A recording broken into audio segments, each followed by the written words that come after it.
ચાલો મિત્રો, વાનેચા ફેમિલી વર્કમાં આપનું હાર્દિક સ્વાગત છે। આજે આપણે સરસ મજાની રેસીપી બનાવવાની છે મિત્રો। તો ચાલો તમે રેસીપી જોવા માટે તૈયાર થઈ જાઓ। આજની રેસીપીનું નામ છે સરસ મજાનું બટેકાનું શાક અને બે જાતની અલગ અલગ પૂરી બનાવવાની છે મિત્રો। તો પૂરી શાક સરસ મજાનું ઢાબા સ્ટાઇલ આજે આપણે ઘરે જ બનાવશું। તો ચાલો સૌપ્રથમ આપણે પૂરી બનાવી લઈએ। સરસ મજાની પૂરી બનાવીને તૈયાર કરીએ, ત્યાર પછી આપણે તળશું। બટેકાનું શાક પણ આપણું સરસ રીતે તૈયાર થઈ રહ્યું છે મિત્રો। પૂરી શાક ખાવાની હોટલમાં ખૂબ જ મજા આવતી હોય છે, પણ ઘરે જો બનાવશો તો તેના કરતાં પણ ખાવાની ખૂબ જ મજા આવશે મિત્રો। તો ચાલો સૌપ્રથમ આવી પૂરી બનાવીએ।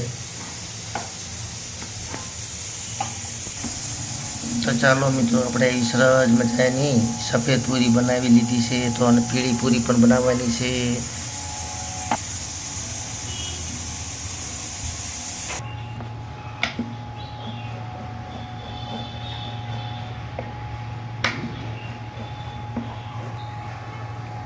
ચાલો મિત્રો, તો આપણે આ રીતે પૂરીને મોટી રોટલી બનાવીને કટિંગ કરીને સરસ મજાની આ રીતની પૂરી બનાવશું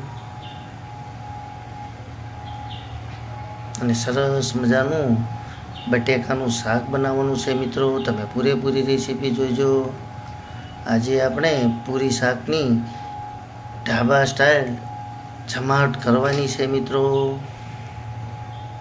તો ચાલો સરસ રીતે બધી જ પૂરી આ રીતે તૈયાર કરી લઈએ। સફેદ પૂરી તૈયાર થઈ ગઈ છે, એટલે કે વણી લીધી છે। તેમજ પીળી પૂરી પણ આ રીતે આપણે બનાવી છે, ત્યાર પછી તળશું। ચાલો મિત્રો, સરસ મજાની આપણી પૂરી હવે તળવાની શરૂઆત કરી દઈએ। શાક પણ આપણું સરસ રીતે તૈયાર થઈ ગયું છે।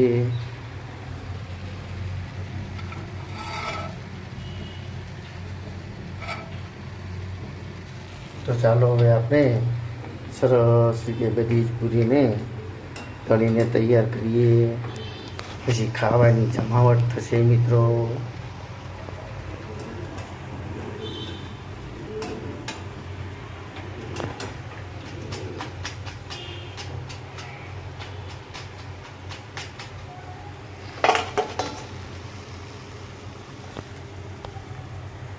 સહેજ કડક પૂરી રાખશું તો ખાવાની ખૂબ સરસ મજા આવશે। તો ચાલો બધી સફેદ અને પીળી પૂરીને આ રીતે આપણે તળીને તૈયાર કરી લઈએ।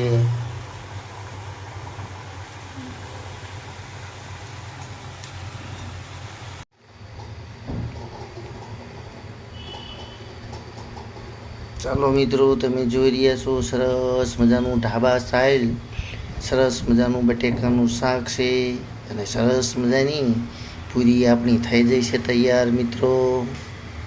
તો તમે પણ હાલ ઉનાળો ચાલી રહ્યો છે, કેરી પૂરતા પ્રમાણમાં મળી રહી છે, તો તમે પણ આવી થાળી બનાવીને જમજો મિત્રો। કારણ કે હાલ સરસ મજાની કેસર કેરી બજારમાં ઉપલબ્ધ હોય છે। ખાવામાં ખૂબ જ અમૃત સમાન આપણી કેરીનો રસ ખાવો જોઈએ મિત્રો। તો સરસ મજાનું શાક છે, સરસ મજાની પૂરી છે, તેમજ કેરીનો રસ છે, ખાવાની જમાવટ છે મિત્રો। તો કેવી લાગી તમને આપણી આ રેસીપી? તમે ચોક્કસથી લાઈક કરજો, શેર કરજો અને સબસ્ક્રાઈબ કરજો મિત્રો। અને તમે પણ આવી સરસ મજાની ઢાબા સ્ટાઇલ પૂરી શાક બનાવીને જમજો મિત્રો। જય યોગેશ્વર ભગવાન, જય માતાજી।